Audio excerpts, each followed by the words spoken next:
Sponzor kanala je Moto Revolution. U skuterima Beograd stigla je Peda XDV 125. Jedan onako fin, kompaktan model koji uživo izgleda i malo veće nego što to eventualno izgleda na slikama. Ajmo brzo da vidimo, brzo. Šta on tu ima, šta on tu nema. Vetrobran koji se podešava ovim točkićem, kao što smo vidjeli i kod nekih malo većih drugih skutera. Imamo lepu ovu masku koja opet podsjeća na Hondinog X ADV-a. Pretpostavljam da su ovde pozicije. Prednja kamera. Napred je 14-ica i ono čime se ovaj model može pohvaliti je obrnuta prednja viljuška. Lepo. TFT ekran, fine veličine, opet drugačije nego kod 300 ove trenutno koja ima LCD. I onako ovde to sve izgleda malo masivnije, veće. Sedište koje izgleda i deluje udobno, sešćemo da vidimo. Fabrički nosač kofera, gasni amortizeri, nazad je 13-ica, ako se ne varam 12 konjskih snaga,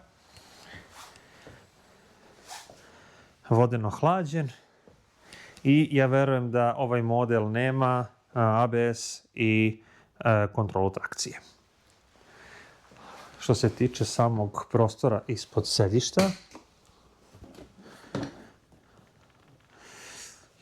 on je onako fin, eventualno za neku manju full face kacigu ili za jet kacigu. Baterija je tu, pretpostavljam da mu je i onda i malo težište, možda malo više sa ove strane, vidjet ćemo kad budemo seli. Može, tako, nema potrebe tu mnogo jako da se bilo šta pritiska.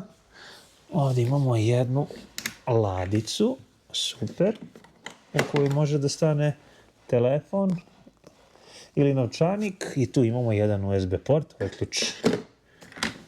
I to je to što se tiče ladica i tih stvari. Rezervoar, što se lepo otvara, bešumno. Odlično, ako se ne varam, rezervoar je 9 litara i malo se jače uglavljuje. Fino, ajmo da ga upalimo. Damo kontakt. Evo je pumpa. Divno. Izvini. Na krivini. Ozbiljan ekran. Dobro. Imamo i Bluetooth, rec, znači prednja kamera snima. Odlično. Ajmo mi da uđemo lepo u ovaj meni da vidimo čega tu sve ima. Settings, informacije. Znači ima i mapa, pretpostavljam da se tu i može povezati sa aplikacijom. Pretpostavljamo da šta će biti. Tako je, tu se skenira neki bar kod, skine se neka aplikacija i pretpostavljam da na taj način može da radi. Lepo. Ovdje imamo i kameru. Vidimo kako radi. Opsa. Aha. Dobro. I ajde neka to bude za sada brzinski to. Da izađemo odavde. Dobro, back. Teme. Pogledajte koliko različitih tema ovde ima da se izabere. Pretpostavljam da navigacija radi ovako sa ovim strelicama ovde. Odlično. Zanimljivo. Hvala. Hvala lepo.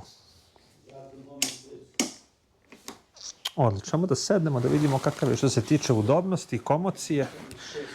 Pa da, ovako dok je na štenderu, čim ja sednem, on hoće da težište svoje pomeri ka nazad, ali što se tiče komocije, komotno je.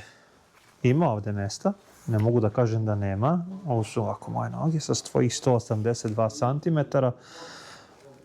Naravno da nije predviđen da bude kruzer, ali što se tiče same komocije, lepo.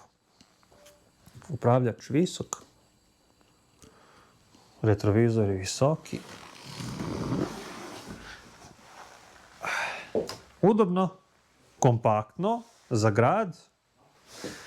Pretpostavljam da nedostatak ABS-a i TCS-a vas neće baš nešto ohrabriti da previše vozite off-road, a kako se on ponaša van asfalta i eventualnu test vožnju, čekamo da se jedan od ova dva registruje i nadam se da će biti na kanalu u budućnosti. Ali ovako, pretpostavljam za gradske uslove, što bi moje kolege rekle, za izlomljene ulice Beograda ili bilo kog grada koji imaju neravnine, mislim da će ovo zaista odraditi posao. Živi bili pa videli. Dame i gospodo, Peda XDV 125.